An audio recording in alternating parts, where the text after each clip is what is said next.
ಈಗ ಕೋಲಾರ ಲೋಕಸಭಾ ಕ್ಷೇತ್ರಕ್ಕೆ ಸಂಬಂಧಪಟ್ಟಂತೆ ಶಿಡ್ಲಘಟ್ಟದಲ್ಲಿ ಇವತ್ತು ನಾನು ತಮ್ಮೆಲ್ಲರಲ್ಲೂ ವಿನಂತಿ ಮಾಡಿಕೊಳ್ತೇನೆ. ಶಿಡ್ಲಘಟ್ಟ ಕಾಂಗ್ರೆಸ್ ಪಕ್ಷಕ್ಕೆ ಭದ್ರಕೋಟೆಯಾಗಿ ಸನ್ಮಾನ್ಯ ಮಾಜಿ ಸಚಿವರು ಹಿರಿಯರಾಗಿರ್ತಕ್ಕಂಥ ವಿ ಮುನಿಯಪ್ಪನವರು ಕಾಂಗ್ರೆಸ್ ಪಕ್ಷವನ್ನು ಬಲಿಷ್ಠವಾಗಿ ಶಿಡ್ಲಘಟ್ಟ ವಿಧಾನಸಭಾ ಕ್ಷೇತ್ರದಲ್ಲಿ ಕಟ್ಕೊಂಡು ಬಂದಿದ್ದಾರೆ. ಕಾರಣಾಂತರದಿಂದ ಅವರ ಅನಾರೋಗ್ಯದ ನಿಮಿತ್ತ ಅಲ್ಲಿ ರಾಜಕೀಯ ಗೊಂದಲಗಳ ಸೃಷ್ಟಿಯಾಗಿ ವಿಧಾನಸಭಾ ಚುನಾವಣೆಯಲ್ಲಿ ನಮಗೆ ಅಲ್ಲಿ ಹಿನ್ನಡೆ ಆಗಿದೆ. ನಾನು ತಮ್ಮೆಲ್ಲರಲ್ಲೂ ಕೈ ಜೋಡಿಸಿ ಪ್ರಾರ್ಥನೆ ಮಾಡಿಕೊಳ್ತೇನೆ. ಈಗಾಗಲೇ ಅಲ್ಲಿ ಕಾಂಗ್ರೆಸ್ ಪಕ್ಷದಿಂದ ಅಧಿಕೃತ ಅಭ್ಯರ್ಥಿಯಾಗಿ ರಾಜೀವ್ ಗೌಡ್ರನ್ನ ಕಾಂಗ್ರೆಸ್ ಪಕ್ಷ ನೇಮಿಸಿತ್ತು. ಅವರು ಚುನಾವಣೆಯಲ್ಲಿ ಸೋತರು. ಪುಟ್ಟು ಆಂಜನಪ್ಪನವರು ಸ್ವತಂತ್ರವಾಗಿ ಸ್ಪರ್ಧಿಸಿ 52,000 ಮತಗಳನ್ನು ಪಡೆದಿದ್ರು. ಈಗ ಜೆಡಿಎಸ್ ನ ಶಾಸಕರಿದ್ದಾರೆ ಮತ್ತು ಜೆಡಿಎಸ್ ಬಿಜೆಪಿ ಹೊಂದಾಣಿಕೆ ಮಾಡಿಕೊಂಡಿದ್ದಾರೆ. ಅವರಿಬ್ಬರು ಸೇರಿದ್ರೆ ಸುಮಾರು 75,000ಕ್ಕಿಂತ ಹೆಚ್ಚು ಮತಗಳಾಗ್ತದೆ. ಇವತ್ತು ಲೋಕಸಭಾ ಕ್ಷೇತ್ರ ಕೋಲಾರ ಲೋಕಸಭಾ ಕ್ಷೇತ್ರ ಗೆಲ್ಲಬೇಕಾದ್ರೆ ಏನು ಹರಿದು ಹಂಚೋಗಿತ್ತು ಕಾಂಗ್ರೆಸ್ ಪಕ್ಷ ಶಿಡ್ಲಘಟ್ಟದಲ್ಲಿ, ಅದನ್ನು ಒಂದು ತರ್ತಕ್ಕಂಥ ಜವಾಬ್ದಾರಿ ನಮ್ಮ ಕಾಂಗ್ರೆಸ್ ಪಕ್ಷದ ಅಧ್ಯಕ್ಷರು ನನಗೆ ವಹಿಸಿಕೊಟ್ಟಿದ್ರು. ಆ ನಿಟ್ಟಿನಲ್ಲಿ ಇವತ್ತು ನಮ್ಮ ಮನಸ್ಸುಗಳಿಗೆ ಎಷ್ಟೇ ಸ್ವಲ್ಪ ಘಾಸಿಯಾಗಿದ್ರು ಕೂಡ ಕಾಂಗ್ರೆಸ್ ಪಕ್ಷವನ್ನು ಉಳಿಸ್ತಕ್ಕಂಥದ್ದು, ಲೋಕಸಭಾ ಕ್ಷೇತ್ರವನ್ನ ಗೆಲ್ತಕ್ಕಂಥ ನಿಟ್ಟಿನಲ್ಲಿ ಶಿಡ್ಲಘಟ್ಟ ವಿಧಾನಸಭಾ ಕ್ಷೇತ್ರದಲ್ಲಿ ಅತಿ ಹೆಚ್ಚು ಮತಗಳನ್ನು ಪಡಿತಕ್ಕಂಥದ್ರ ಜೊತೆಗೆ ಬಹುಮತವನ್ನ ಪಡಿತಕ್ಕಂಥದ್ದು ನಮ್ಮೆಲ್ಲರ ಮುಂದೆ ಇರತಕ್ಕಂಥ ಒಂದು ಸವಾಲು. ಆ ಸವಾಲಿಗೆ ತಾವೆಲ್ಲರೂ ಸ್ಪಂದಿಸ್ತೀರಿ ಅಂತಕ್ಕಂಥ ವಿಶ್ವಾಸ ನನಗಿದೆ. ನಾನು ತಮ್ಮೆಲ್ಲರಲ್ಲೂ ಕೈ ಜೋಡಿಸಿ ಪ್ರಾರ್ಥನೆ ಮಾಡ್ಕೊಳ್ತೇನೆ. ಪುಟ್ಟು ಆಂಜನಪ್ಪನವರ ಜೊತೆಯಲ್ಲಿರ್ತಕ್ಕಂಥ ಎಲ್ಲ ಮುಖಂಡರಿಗೆ ಇವತ್ತು ನಾನು ತಮ್ಮೆಲ್ಲ ಕೇಳೋದಿಷ್ಟೇ, ವಿ ಮುನಿಯಪ್ಪನವರು ಅನಾರೋಗ್ಯದ ನಿಮಿತ್ತ ಸಕ್ರಿಯವಾಗಿಲ್ಲದೆ ಆದ್ರೂ ಕೂಡ ಇವತ್ತು ಅವರ ಸಾರಥ್ಯದಲ್ಲಿ ಈ ಲೋಕಸಭಾ ಚುನಾವಣೆಯನ್ನ ಅವರನ್ನ ಮುಂದೆ ಇಟ್ಕೊಂಡು ಅವರ ಮುಖಾಂತರ ಪುಟ್ಟು ಇರ್ಬೋದು ಮತ್ತು ರಾಜೀವ್ ಗೌಡ್ರು ಇರ್ಬೋದು, ಅವರೆಲ್ಲರೂ ಒಟ್ಟಾಗಿ ನಾವು ಸೇರ್ಕೊಂಡು ಶಿಡ್ಲಘಟ್ಟದಲ್ಲಿ ಮತ್ತೆ ಕಾಂಗ್ರೆಸ್ ಪಾರುಪತ್ಯವನ್ನ ಪುನರ್ ಪ್ರತಿಷ್ಠಾಪನೆ ಮಾಡ್ತಕ್ಕಂಥದ್ದಕ್ಕೆ ತಾವೆಲ್ಲರೂ ಸಹಕಾರ ಕೊಡಬೇಕು ಅಂತಕ್ಕಂಥ ಮಾತನ್ನ ಈ ಸಂದರ್ಭದಲ್ಲಿ ನಾನು ಹೇಳ್ತಾ ಇದ್ದೇನೆ. ದಯವಿಟ್ಟು ಈ ನಿಟ್ಟಿನಲ್ಲಿ ತಾವೆಲ್ಲರೂ ಯಾವುದೇ ರೀತಿ ಮುಜುಗರ ಇರ್ದಿರಾ, ಯಾವುದೇ ರೀತಿ ಪ್ರತಿಷ್ಠೆ ಮಾಡ್ದಿರಾ ಕಾಂಗ್ರೆಸ್ ಪಕ್ಷವನ್ನ ಉಳಿಸಬೇಕು. ನಂತರ ಮುಂದಿನ ದಿನಗಳಲ್ಲಿ ಏನೇನು ಆಗ್ಬೇಕು ಅಂತಕ್ಕಂಥದ್ದು ಸನ್ಮಾನ್ಯ ಕೆಪಿಸಿಸಿ ಅಧ್ಯಕ್ಷರು ಗಮನಿಸ್ತಾ ಇದ್ದಾರೆ. ಅವರೆಲ್ಲವನ್ನು ಮಾಡ್ತಾರೆ ಅಂತಕ್ಕಂಥ ಮಾತನ್ನ ಈ ಸಂದರ್ಭದಲ್ಲಿ ಹೇಳ್ತಾ ಇದ್ದೀನಿ. ಈಗ ಚಿಕ್ಕಬಳ್ಳಾಪುರ ವಿಧಾನಸಭಾ ಕ್ಷೇತ್ರಕ್ಕೆ ಬಂದಂದ್ರೆ ಈಗಾಗಲೇ KP ಬಚ್ಚೇಗೌಡರು ಈಗಾಗಲೇ ಎಲ್ಲ ವಿಚಾರಗಳನ್ನ ಹೇಳಿದ್ದಾರೆ. ಬಚ್ಚೇಗೌಡರ ಕುಟುಂಬ ಎಷ್ಟು ಹೆಸರನ್ನ ಗಳಿಸಿದ್ರು ಆ ಕ್ಷೇತ್ರದಲ್ಲಿ ಅಂತಕ್ಕಂಥದ್ದು ಗೊತ್ತಿದೆ.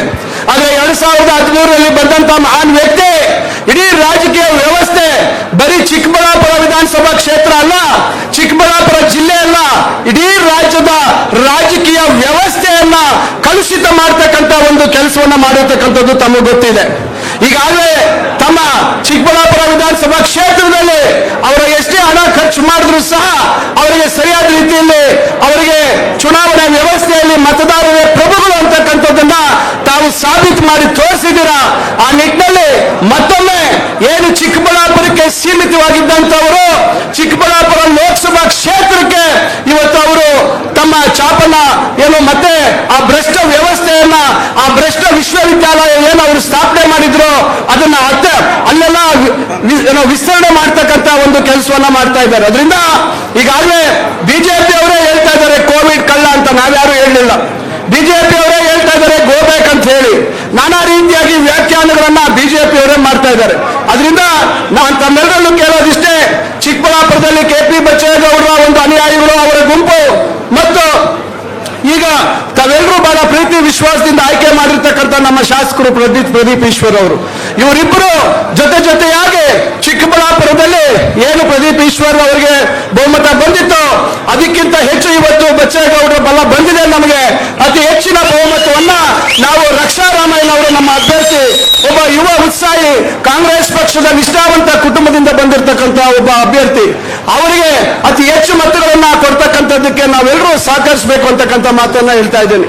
ಮತ್ತೊಂದು ಬಿಜೆಪಿಯಲ್ಲಿ ಏನು ಮಾಜಿ ಮಂತ್ರಿಗಳ ಜೊತೆ ಇದ್ದಂತ ಬಹಳಷ್ಟು ಜನ ಮುಖಂಡರು ಬಹಳಷ್ಟು ನೋವು ನಲಿವುಗಳಿಗೆ ಗುರಿಯಾಗಿರ್ತಕ್ಕಂಥವರು, ಅವರು ಕೂಡ ಇವತ್ತು ಕಾಂಗ್ರೆಸ್ ಪಕ್ಷದ ಮೇಲೆ ವಿಶ್ವಾಸ ಇಟ್ಕೊಂಡು ಕಾಂಗ್ರೆಸ್ ಪಕ್ಷಕ್ಕೆ ನಾವು ಬಲಗೊಳಿಸ್ತೀವಿ, ನಮಗೆ ಒಬ್ಬ ನಂಬಿಕೆ ಇರತಕ್ಕಂಥ ನಾಯಕರ ಅವಶ್ಯಕತೆ ಇದೆ ಅಂತ ಹೇಳಿ ಪ್ರದೀಪ್ ಈಶ್ವರ್ ಅವರು ಮತ್ತು KP ಬಚ್ಚೇಗೌಡರ ಜೊತೆಯಲ್ಲಿ ಅವರು ಇವತ್ತು ಬಂದು ಕಾಂಗ್ರೆಸ್ ಪಕ್ಷಕ್ಕೆ ಸೇರ್ಪಡೆ ಆಗಿದ್ದಾರೆ. ಅದರಿಂದ ಒಟ್ಟಾರೆಯಾಗಿ ಕೋಲಾರ ಲೋಕಸಭಾ ಕ್ಷೇತ್ರದಲ್ಲಿ ಕಾಂಗ್ರೆಸ್ ಪಕ್ಷದ ಕೆಳ ಹಂತದಿಂದ ಬಂದಿರತಕ್ಕಂಥ ಒಬ್ಬ ಯುವಕ ಇವತ್ತು ದೊಡ್ಡ ಮಟ್ಟಕ್ಕೆ ಇವತ್ತು ಜಿಲ್ಲಾ ಕಾಂಗ್ರೆಸ್ ಅಧ್ಯಕ್ಷರ ಸ್ಥಾನಕ್ಕೆ ಬೆಳೆದು ಬಂದಿರತಕ್ಕಂಥ KV ಗೌತಮ್ ಅವರನ್ನ ಇವತ್ತು ಕಾಂಗ್ರೆಸ್ ಪಕ್ಷದ ಹೈಕಮಾಂಡ್ ನಮ್ಮ ಮುಖ್ಯಮಂತ್ರಿಗಳು ನಮ್ಮ ಪಕ್ಷದ ಅಧ್ಯಕ್ಷರಾಗಿರ್ತಕ್ಕಂಥ DK ಶಿವಕುಮಾರ್ ಅವರು ಇವರಿಬ್ಬರು ಸೇರಿ ಇವತ್ತು ಅಭ್ಯರ್ಥಿಯನ್ನ ಕೊಟ್ಟಿದ್ದಾರೆ.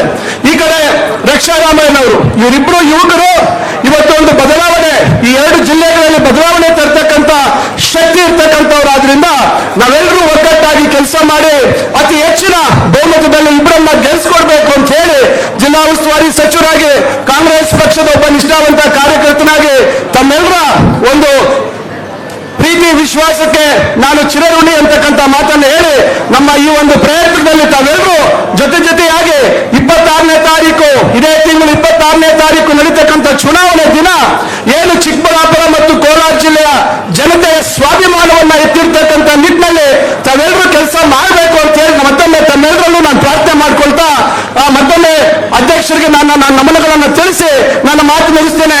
ಜೈ ಹಿಂದ್, ಜೈ ಕಾಂಗ್ರೆಸ್ ಪಾರ್ಟಿ.